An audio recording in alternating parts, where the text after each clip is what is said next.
ยังได้ประสานความร่วมมือกับสมาคมโดรนเกษตรประเทศไทยโดยนายทวีพงษ์สุธรรมพันธ์นายกสมาคมจะทำหน้าที่เป็นผู้รวบรวมปัญหาและข้อเสนอแนะจากนักบินโดรนเกษตรและเกษตรกรเพื่อหารือกับกพท.และหน่วยงานความมั่นคงที่เกี่ยวข้องทั้งนี้เพื่อให้กิจกรรมที่เกี่ยวข้องในด้านการเกษตรสามารถดำเนินต่อไปได้กองอำนวยการป้องกันและบรรเทาสาธารณภัยจังหวัดเชียงรายแจ้งเตือนประชาชนและหน่วยงานในพื้นที่เฝ้าระวังน้ำท่วมฉับพลันน้ำป่าไหลหลากโดยเฉพาะพื้นที่ลาดเชิงเขาใกล้ทางน้ำไหลผ่านตั้งแต่วันพรุ่งนี้กองอำนวยการป้องกันและบรรเทาสาธารณภัยจังหวัดเชียงรายได้ติดตามการคาดการณ์สภาพอากาศอย่างต่อเนื่องกอบกับศูนย์อุตุนิยมวิทยาภาคเหนือออกประกาศเรื่องฝนตกหนักถึงหนักมากบริเวณภาคเหนือช่วงวันที่ 14 ถึง 18 สิงหาคม 2568 ซึ่งภาคเหนือจะมีฝนตกหนักและมีฝนตกหนักมากในบางแห่งเนื่องจากมีร่องมรสุมพาดผ่านภาคเหนือประกอบกับมรสุมตะวันตกเฉียงใต้ที่พัดปกคลุมทะเลอันดามันประเทศไทยและอ่าวไทยจะมีกำลังแรงขึ้นจึงขอให้ประชาชนระวังอันตรายจากฝนตกหนักถึงหนักมากและฝนที่ตกสะสมซึ่งอาจทำให้เกิดน้ำท่วมฉับพลันน้ำป่าไหลหลากโดยเฉพาะพื้นที่ลาดเชิงเขาใกล้ทางน้ำไหลผ่านและพื้นที่ลุ่มต่ำประชาชนควรหลีกเลี่ยงการเดินทางผ่านบริเวณที่มีฝนฟ้าคะนองและเส้นทางที่มีปัญหาน้ำท่วมซ้ำซากสำหรับเกษตรกรควรเตรียมการป้องกันความเสียหายที่อาจเกิดขึ้นกับผลผลิตทางการเกษตรและสัตว์เลี้ยงไว้ด้วยวศินทร์ คำพิรวงศ์สวท.เชียงรายรายงานอุทยานหลวงราชพฤกษ์จังหวัดเชียงใหม่เตรียมเปิดเทศกาลชมสวนฤดูฝน 2568 สัมผัสความสดชื่นของธรรมชาติพร้อมเรียนรู้เรื่องราวดอนย่าควีนสิริกิติ์พันไม้ที่มีชื่อเสียงไปทั่วโลกอุทยานหลวงราชพฤกษ์จังหวัดเชียงใหม่เชิญชวนร่วมเปิดเทศกาลชมสวนฤดูฝนปี 2568 ภายใต้แนวคิด Garden in the Rain เสน่ห์สายฝนมนปทุมมาตั้งแต่วันที่ 15 สิงหาคมถึง 15 กันยายน 2568 โดยมีดอกปทุมมากว่า 22 สายพันธุ์และพันไม้ฤดูฝนโดยมีกิจกรรมไฮไลท์ที่น่าสนใจได้แก่เส้นทางปทุมมาเดินชมสวนท่ามกลางสีสันของดอกไม้พร้อมกิจกรรมตามล่าหาอาซีรุ้นของรางวัลสุดพิเศษกิจกรรมเวิร์กช็อปศิลป์ปทุมมาที่จะได้สร้างสรรค์งานศิลปะจากพันไม้ฤดูฝนนิทรรศการความรู้บานแล้วบานเล่าถ่ายทอดเรื่องราวและความสำคัญของดอกปทุมมาและพืชพันธุ์ฤดูฝนพร้อมกับจุดถ่ายภาพและมุมสวยทั่วสวนนอกจากนี้ที่อุทยานหลวงราชพฤกษ์ยังได้รวบรวมดอนหญ้าหลายสายพันธุ์ให้ได้ชมอย่างจุใจดอนหญ้าเป็นไม้พุ่มประดับที่เปี่ยมเสน่ห์ทั้งใบที่สวยและดอกที่งามโดยดอกไม้สายพันธุ์นี้ได้รับพระราชทานนามว่าควีนสิริกิติ์เป็นพันไม้ที่มีชื่อเสียงไปทั่วโลกคมสันต์ คำโบงทีมข่าวสวท.เชียงใหม่รายงานจบข่าวทิติมาอินกลัมอ่านรับฟังข่าวครั้งต่อไปเวลา 7:00 น.ค่ะติดตามข่าวที่นำเสนอไปแล้วได้ที่ www.thainews.prd.go.th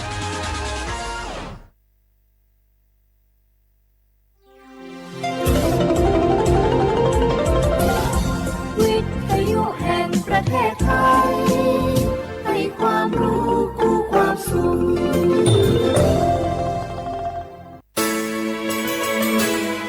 สถานีวิทยุกระจายเสียงแห่งประเทศไทยจังหวัดเชียงใหม่ AM 1476 กิโลเฮิรตซ์สถานีวิทยุภาคภาษาชาติพันธุ์แห่งเดียวในประเทศไทยที่มีความทันสมัยเชื่อถือได้สร้างอัตลักษณ์กลุ่มชาติพันธุ์สู่สากล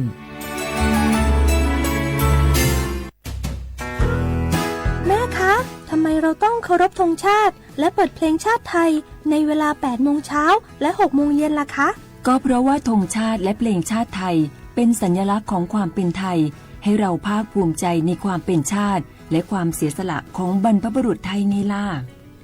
ค่ะฟังนะลูกชาติไทยเรามีการปกครองในระบอบประชาธิปไตยอันมีพระมหากษัตริย์ทรงเป็นประมุขมีศาสนาพุทธเป็นศาสนาประจำชาติเรามีวัฒนธรรมขนบธรรมเนียมและจารีตประเพณีที่เป็นเอกลักษณ์ประจำชาติของเราเองค่ะพ่อเพราะฉะนั้นนะลูกเราจงภูมิใจในความเป็นชาติและช่วยกันปกป้องรักษาชาติไทยเพื่อให้ลูกหลานเราได้อยู่อาศัยอย่างสงบสุขสืบไป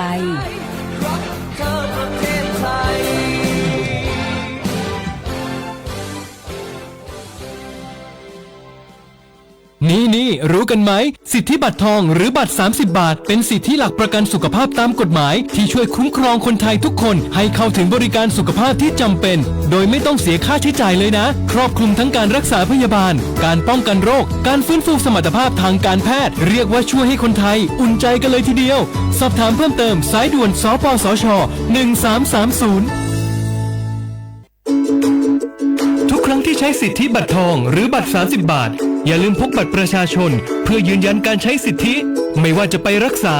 รับบริการป้องกันโรคหรือบริการอื่นๆสำหรับเด็กเล็กที่ยังไม่มีบัตรประชาชนใช้ใบเกิดแสดงคู่กับบัตรประชาชนของผู้ปกครองง่ายสะดวกรักษาได้ทันทีสอบถามเพิ่มเติมได้ที่สายด่วนสปสช1330ฝนตกหนักน้ำท่วมภัยธรรมชาติที่เราหลีกเลี่ยงไม่ได้แต่เราสามารถเตรียมตัวให้พร้อมเพื่อความปลอดภัยของทุกคนในครอบครัวได้ก่อนน้ำมาเตรียมตัวให้พร้อมเก็บของสำคัญขึ้นที่สูงเช่นเอกสารสำคัญเงินสดและสิ่งของจำเป็นอื่นๆและถ้าหากบ้านอยู่ในพื้นที่เสี่ยงให้ติดตามข่าวสารจากทางราชการอย่างใกล้ชิดเตรียมไฟฉายแบตเตอรี่สำรองวิทยุสื่อสารและยาสามัญประจำบ้านไว้ให้พร้อมและอย่าลืมตรวจสอบเส้นทางอพยพที่ใกล้ที่สุดด้วยขณะเกิดน้ำท่วมอย่าเดินฝ่าน้ำที่ไหลแรงหลีกเลี่ยงการสัมผัสกระแสไฟฟ้าและหากต้องอพยพให้ปฏิบัติตามคำแนะนำของเจ้าหน้าที่อย่างเคร่งครัดเมื่อภัยผ่านพ้นตรวจสอบความเสียหายของบ้านและทำความสะอาดเพื่อป้องกันโรคที่มากับน้ำท่วมเตรียมตัวให้พร้อมก่อนภัยมาถึงเราจึงจะปลอดภัยด้วยความปรารถนาดีจากสำนักงานประชาสัมพันธ์ที่3กรมประชาสัมพันธ์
过比你过去我的路边嘛你是我家里来是做梦啥呢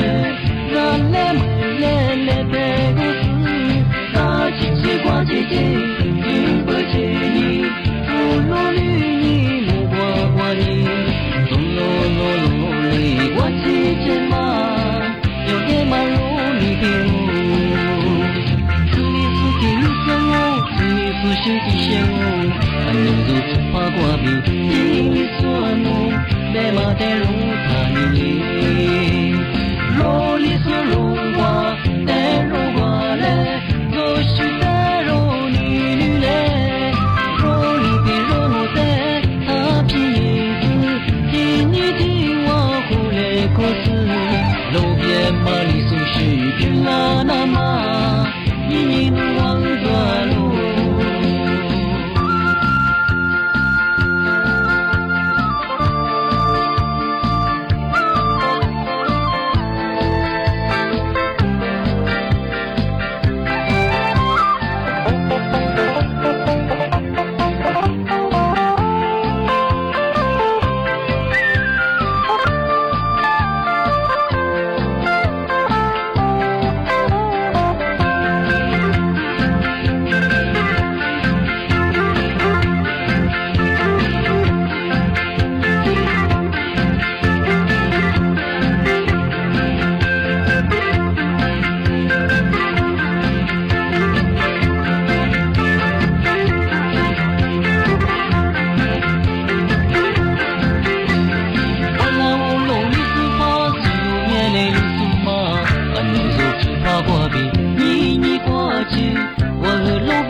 沙漏，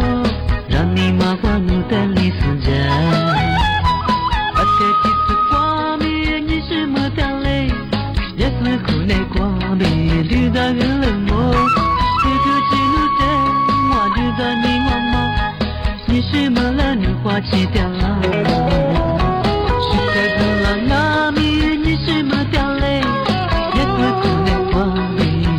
哈别莫，这个记录的我知道不掉吗？你是么老女花吃掉了？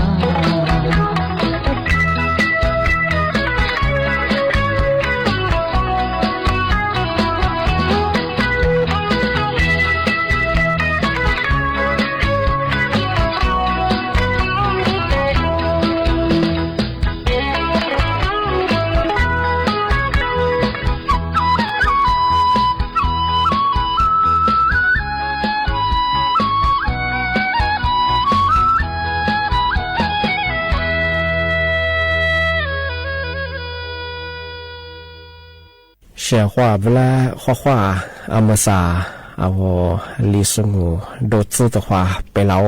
啊啊我历史我ปากกากู我ไม่ยาทาจิ้มหมายดังอ่ะปัจจุบันน่ะว่าสถานีวิทยุกระจายเสียงแห่งประเทศไทยจังหวัดเชียงใหม่ที่เลแบงอ่ะอาโววิทยุว่า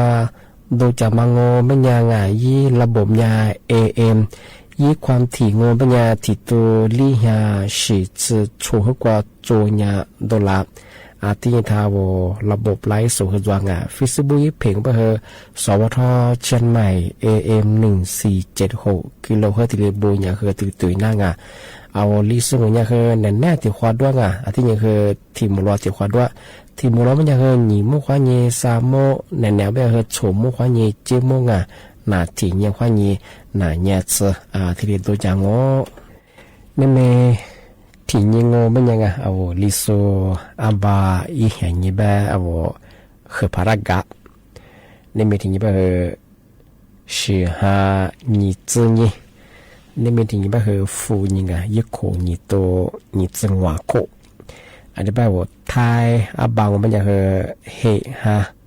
สุดสันยี่นี่มีที่ยี่แบบนาสันยิงวันพุธที่13ไงเดือนสิงหาคมเนี่ยพศ2568ที่ก็มางงานอาที่นี่คือไงย่ามาซาสำนักงานกรมอุตุนิยมวิทยาบ้านพิยุงอามาซาหัวพันเหนือไปหลายพื้นที่ไงที่เกิดตัวเป็นอย่างเหมือนคือเรียบไงย่าไปคือสามุทรมาเที่ยวจังหวัดแม่ฮ่องสองเชียงใหม่ที่นี่คือเชียงรายงานที่นี่พะเยางานมาคืออย่างเหมือนยี่ไปเหมือนคือเรียบไปมีโอกาสว่าอาจจะเจอมาดูงอนอกว่าจีวบอกว่านี่ซาสึจะยาลามังอันนี้ยังกว่าดินถล่มยามาแล้วไปจีกว่ายามาดูงอมาคือที่หลายพื้นที่ที่เราไปเชียงาไปคือมาคือที่นี่ฝาละจามโมไปโดยเฉพาะงานี่แหละคือเอาเชื่อว่าบัตรมาแจ้งเตือนชั่วโมงมันยังไงมาสายากรมอุตุนิยมวิทยาที่มือแต่กูนิโซเตนิโซแบบว่าไงย่าแบบฝรั่งมันเป็นยากูหาสานีขวานีกูหาสิญญาเอาแทบแม้หลายพื้นที่ไงหลายจังหวัดเนี่ยเหมือนหายาคือเรียบบ้างที่นี้มีความเสี่ยงกว่าอาจจะอะไรจะมาคือกลิ่นหน้าบดุกับที่บางบัญญาเอาเสียขวาบุงปีขวาบุกพื้นที่เหมือนคือเรียกว่าจังเป็นยังไงที่พื้นที่เสี่ยงกว่าอาจจะจอมังที่บางบัญญัติชาวบ้านมาแต่จามองปีขวามือที่ยือเลยลิที่สักว่าลิงนี่สัญญาที่พันเลี้ยวมันยังอันเลี้ยงอาจจะอะไรเนี่ยเจียงนอลุชมีข้อนี้จะจะยาลามงน้ำป่าดงที่นี่อากว่าลูกครูลุงมีไปเที่ยวจะสบายเย็กจะสบายยังสุดสัญญาคือยาจามจวงปีว่าเหมือนคือพันเลี้ยอาจจะเมียแล้วบางคนอาจจะเจียง อาเบอร์มาแต่ฝรั่งอาจว่าจะบาจะสุบะมาหาลิสเดบะนว่าจะว่าเนี่ยจะสัสไงจะยาลามาว่าลาปชิงว่ายาลาบะจัวงอาเบอร์เอาเทมยังหลายพื้นที่ยาทีดีประกาศแจ้งเตือนฝรั่งที่นี้ที่ถึงมาจะมาเอาบามายูซูเอาลิปาลิมาจูซูจานนี้จะชิจูซูมามาแต่จามตางมาสับกรุงมิชาชีติบุมาเอาผู้ปกครองแล้วเอาบามาอยู่สุดาทีเดียคือหลาวรงอาลีคือหลามังมันยังคือยิวที่มังยาที่เอาบามาอยู่สุดาคือหลามังก็คือย่าก็หอที่กว่าดาราอยู่สุดที่สุดยายี่ป้ายสูงยี่ขวาสุดไม่สิงที่ปัญญาปีว่านาจากนี้จากชีพจะปัญญางดารา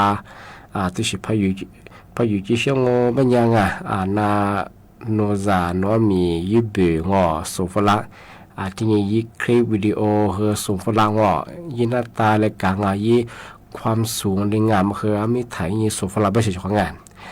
ที่แบงปัญญาบามาอยู่สู้แต่ก็ถือปัญญาคือมาซื้อสิ่งนี้คือกลุ่มมิชาชีพมันไงยาเป็นอย่างคือมาบริษัทดาราที่เชื่อความสงบพระเอกนั่นเองแต่พวกดาราอยู่สุดาความสงบเนี่ย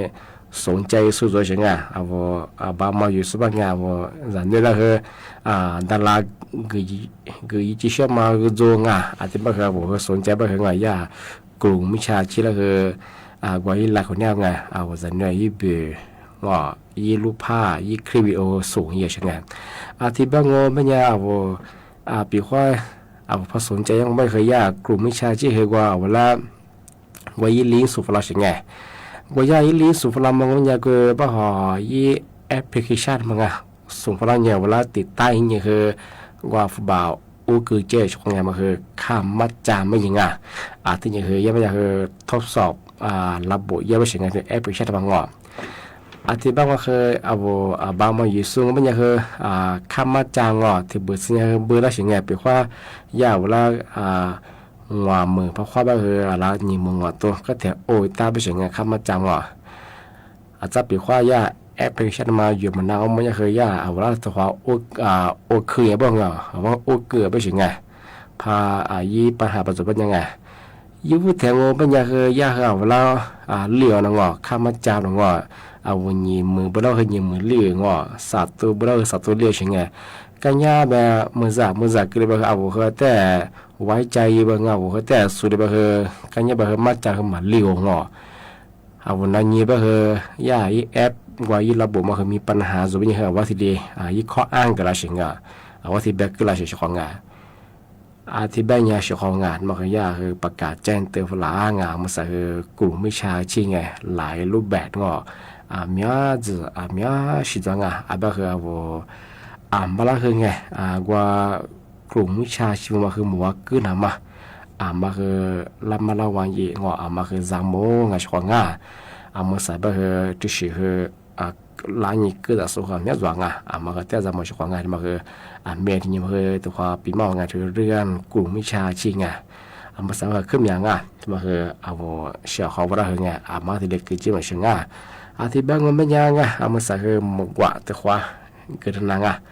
ถ้ามากว่านั่นนักกันยาวบอกว่าแต่ว่าชื่อดาวควาง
레코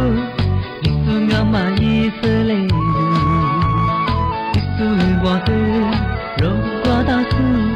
막흡시 비도질레 리소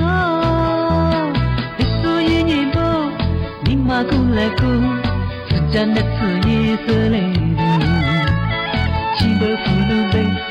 진리와 자마 리소소 시로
mu za tsu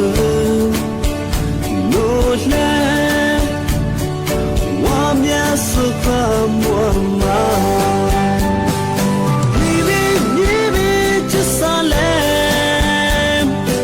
ale ku su ki ko ni me wa no li tsu bie shi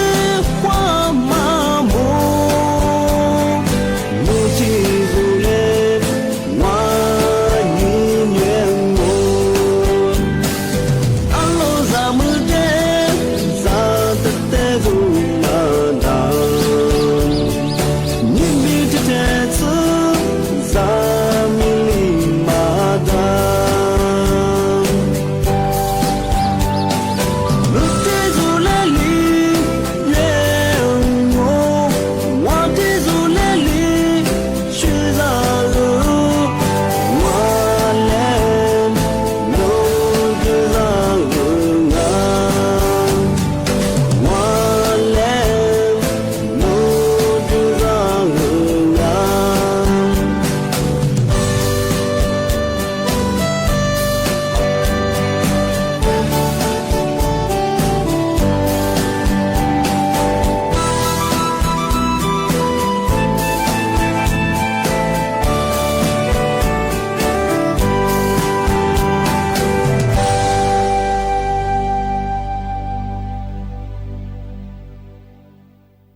ที่ถึงบางโง่ปัญญา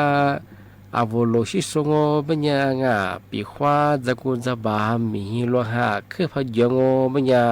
อาวโลชิสมาคืออาวมีสมาคืออุยาแต่กับตุยตั้งว่าแต่กับฝาราชไงแล้วมาระวังว่ามีอ่ะคืออยู่ยาคือแต่ก็ถูกมาคือโลชิยาคือโทรศัพท์เชื่อมาคือด้วยงาโทรศัพท์ก็ช่วยงาช่วงไงแต่มาถ่ายยังงาเอาโทรศัพท์ช่วยคืออันตรายช่วงไงปีขวาโน้ตโทรศัพท์ช่วยคือโน้ตมันจะเชื่อมาฝาราเบอร์จากว่ามีอ่ะคืออยู่มาคือสื่อบุตรลาดงอ่ะจากว่าสื่อละก็คุยไปบุตรละมาคือมาฝาราเบอร์งอ่ะจากว่าละเอียดเลยไปที่มาไงจากโลคือเบียร์ไปคือจากสื่อต่างๆพอกิเลไปโลนี่เบียร์เนี่ยหลักสูตรเชื่อมากิเลงอ่ะอาทิตย์แบบว่าเนี่ยเหมือนฮาเลียดงอ่ะมีฮิโลฮาเจโลชื่ออย่างแบบเนี่ยคือโทรศัพท์เชื่อมาคือแต่นาราช่วงอ่ะนุ่งโทรศัพท์ช่วยอย่างเนี่ยคือจ้ามุตเชียอลิลิกิเลคือนุ่มมาฝาละเบอร์ที่มาคือมีความเสี่ยงอ่ะอันตรายยากช่วงอ่ะมาคืออัศจรรย์โมงอ่ะเหมือนฮาเลียมีฮิโลฮาเจแบบคือโทรศัพท์เชื่อมาโทรศัพท์กันเนี่ยมาถ่ายเองอ่ะ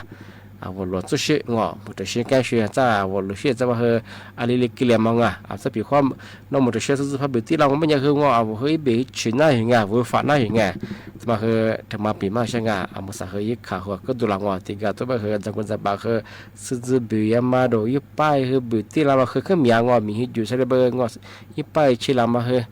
ที่ปัญญาว่าจากวันจับจัสุงอปัญญาคือปีความมีละหามือฮัลเลียบคือมีละกี่คือจากวันจับคือทัดจ้างานกว่าฮิคุณแน่ตรงว่าเตี้ยปลอดภัยกว่ายิ่งจังพามันก็จะสืบบิตีไปบิชีแล้วคือเอาละนี่เลยคืองอมันก็จะเชื่อสกิลนั่งมาคือพักเรียนคือมาเปี่ยวเนี่ยมาสร้างมาที่เด็กเกิดเจ็บมาเชื่อว่าที่ปัญญาว่าหลงชิสงปีความนัวตันจะว่าเยอะคือเรียกว่าเยอะคือที่ลงเมื่อฮัลเลียหลงว่ามีหลงฮัลเยอะคือหลงชิบไปคืองาว่าคือจูชื่องาแต่ฝาระจะเรียกว่าว่าเฮ้ยบีชินหน้าว่าคือจานหน้าเฉยๆงแต่มาสักเกิดช่องที่บ้านว่าไม่ยากมันสักคือนั่นคือหมกว่าแต่ว่าเกิดหน้าเฉยๆได้ผมหมกว่านั่นก็เนี่ยคือปกว่าแต่ว่าชุด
te nozela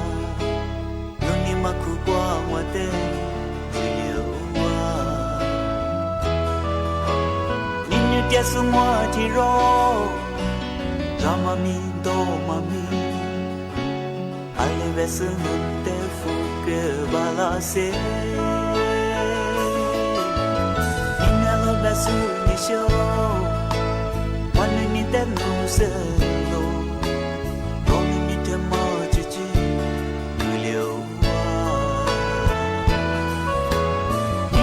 Sumwa tiro, chomeza tiro aleve, aleve sumte mille gedase, mille ke madao, mille ke madao, tiro lale,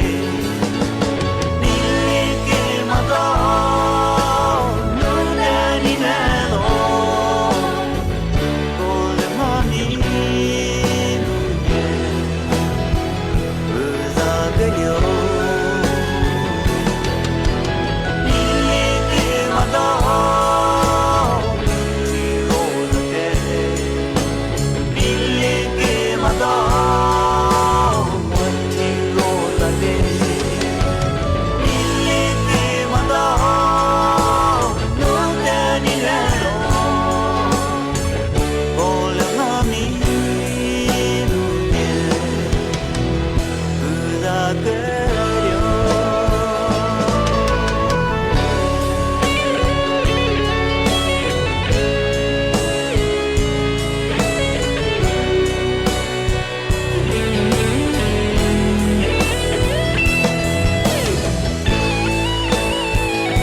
Tirongami, yami zetsilalo, ale besunu te mille gedase, mille ke madao, tirolale, mille ke madao, tirolale, mille ke madao.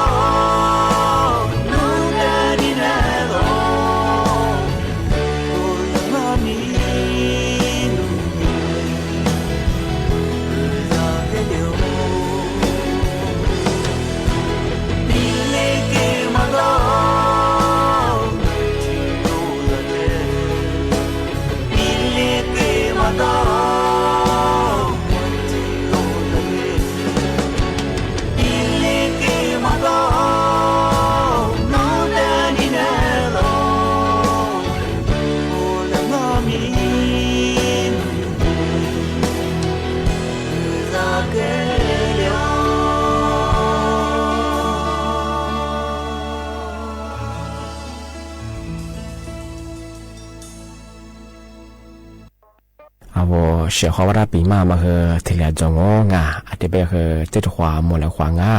อาวลิซุงปากกากงไม่ยาทาจิ้มหมายงาสถานีวิทยุกระจายเสียงแห่งประเทศไทยจังหวัดจิ้มหมายว่าดางาอาทิตย์ทาววิทยุเมื่อจะไปยีระบบยา AM ยี่ความถี่ยาคือติดตัวลิยาสิสุดสูงกว่าจูนยาคือตัวละอาทิตย์ทาวฟิสิบัวคือไลฟ์สดยังไงยี่เพไปคือสวทเชียงใหม่ AM 1476งาอาทิตย์ยาคือไหนๆไปคือฉุบโมควานยีจิโมคือตะควาด้วยที่มูลเราไม่ยาคือหนีโมควานยี3 โมงาที่ยังมาเคยเหนียวขวาที่ต้องงงาอธิบายว่าชาวท่าวิทยุนาจาโซไลส์วัติสุดคือบ่มงาว่าชาวท่าเฮงาคือโดยชิจอมาฟูซาชิซาว่าขามยาว่าจริงที่ยังคือน่าจะเพียงคือทันตัวเจงาที่นี่แค่ที่ยาว่าคือด้วยคืออะไรกว่าเยอะงาข้อนี้เป็นเพียงเงี้ยกวยเจงาว่าชาวท่าคือบ่มงาข้อสวัสดีครับ你手忙你是年半百一天半，他怎么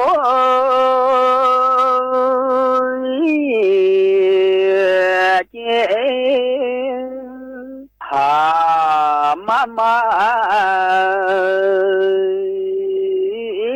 的包都已经哎呀，那边啊，你快把白天吧，怎么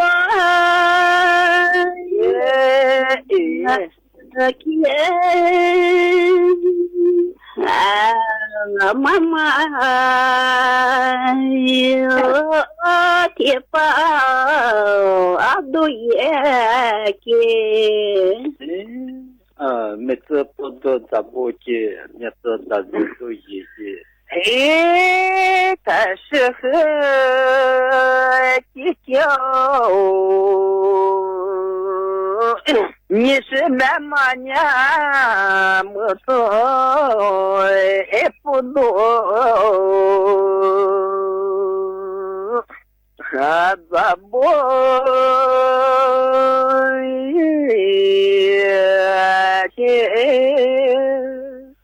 还面子的都已经，哎呀，那边啊，你是边嘛呀？么子不是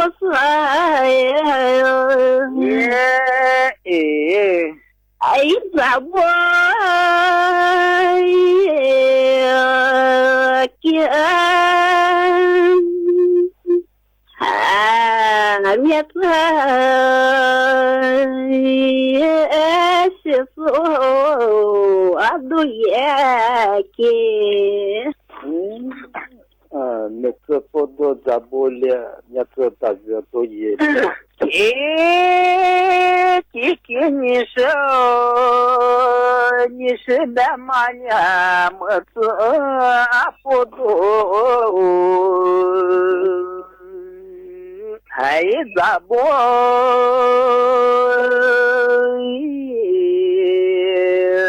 了？哈面子的人都已了。你那边啊，你是呀么子发烧？哎，怎么了？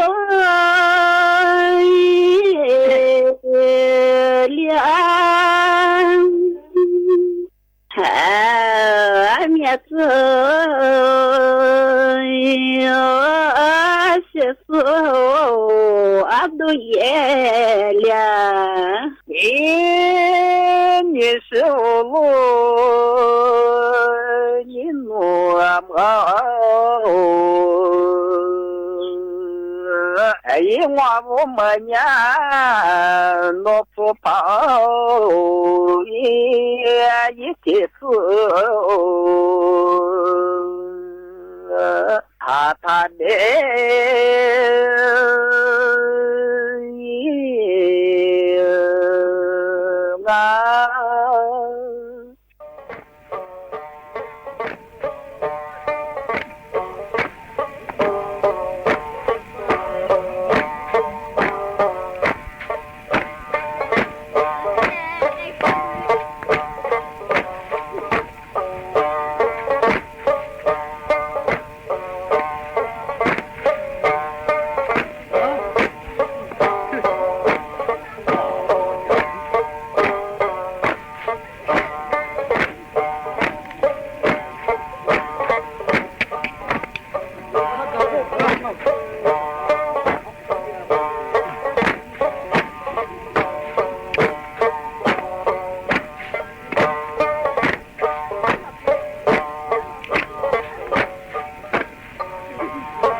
วิทยุกระจายเสียงแห่งประเทศไทย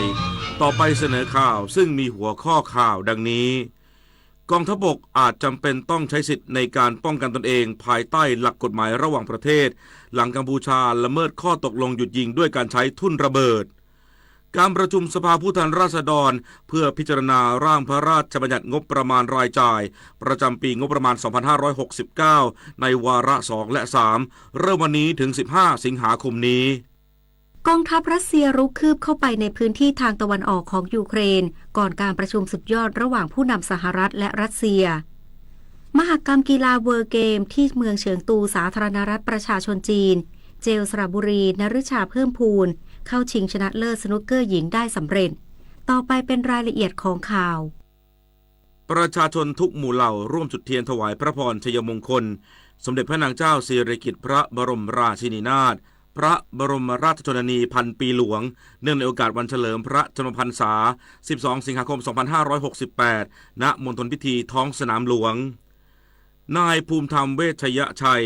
รองนายกรัฐมนตรีและรัฐมนตรีว่าการกระทรวงมหาดไทยรักษาการแทนนายกรัฐมนตรี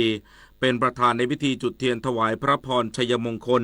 สมเด็จพระนางเจ้าสิริกิติ์พระบรมราชินีนาถพระบรมราชชนนีพันปีหลวงเนื่องในโอกาสวันเฉลิมพระชนมพรรษา 12 สิงหาคม 2568 ณ มณฑลพิธีท้องสนามหลวงโดยมีหน่วยงานต่างๆเข้าร่วมพร้อมกันกับทุกจังหวัดทั่วประเทศแสดงออกถึงความจงรักภักดีและน้อมสำนึกในพระมหากรุณาธิคุณโดยพร้อมเพรียงกันเนื่องในสุภวาระแห่งวันเฉลิมพระชนมพรรษาของใต้ฝ่าละอองธุลีพระบาทที่เวียนมาบรรจบอีกคำรบหนึ่งในวันที่ 12 สิงหาคมพุทธศักราช 2568 ข้าพระพุทธเจ้านายภูมิธรรมเวชยชัยรองนายกรัฐมนตรีรักษาราชการแทนนายกรัฐมนตรีในนามคณะรัฐมนตรีข้าราชการและประสบนิกรชาวไทยทุกหมู่เหล่าทั้งที่มาชุมนุมพร้อมกันอยู่ณพลทนพิธีแห่งนี้และที่อยู่ในสถานที่ต่างๆทั่วประเทศมีความปราบปลื้มปิติเป็นล้นพ้นที่ได้มาพร้อมกันเพื่อร่วมถวายพระพรชัยมงคลแต่ใต้ฝ่าละอองธุลีพระบาทในวันนี้ข้าพเจ้าทั้งหลายต่างประจักษ์แจ้งในพระมหากรุณาธิคุณล้นเกล้าล้นกระหม่อมที่ตลอดระยะเวลาอันยาวนานหลายทศวรรษใต้ฝ่าละอองธุลีพระบาททรงปฏิบัติบำเพ็ญพระราชกรณียกิจนานับประการเพื่ออำนวยประโยชน์สุขแก่ปวงประชาและสร้างความมั่นคงแก่ประเทศโครงการตามพระราชดำริหลากหลายโครงการล้วนประสบผลสำเร็จยังผลให้เกิดการต่อยอดและขยายผลการดำเนินงานสืบเนื่องมาจนถึงปัจจุบันทั้งโครงการส่งเสริมศิลปาชีพเพื่อดำรงรักษาไว้ซึ่งงานหัตถศิลป์แห่งแผ่นดินโครงการป่ารักน้ำโครงการบ้านเล็กในป่าใหญ่เพื่อสร้างความตระหนักแก่ปวงประชาในการร่วมพิทักษ์รักษาสิ่งแวดล้อมและทรัพยากรธรรมชาติให้คงความอุดมสมบูรณ์คู่แผ่นดินไทย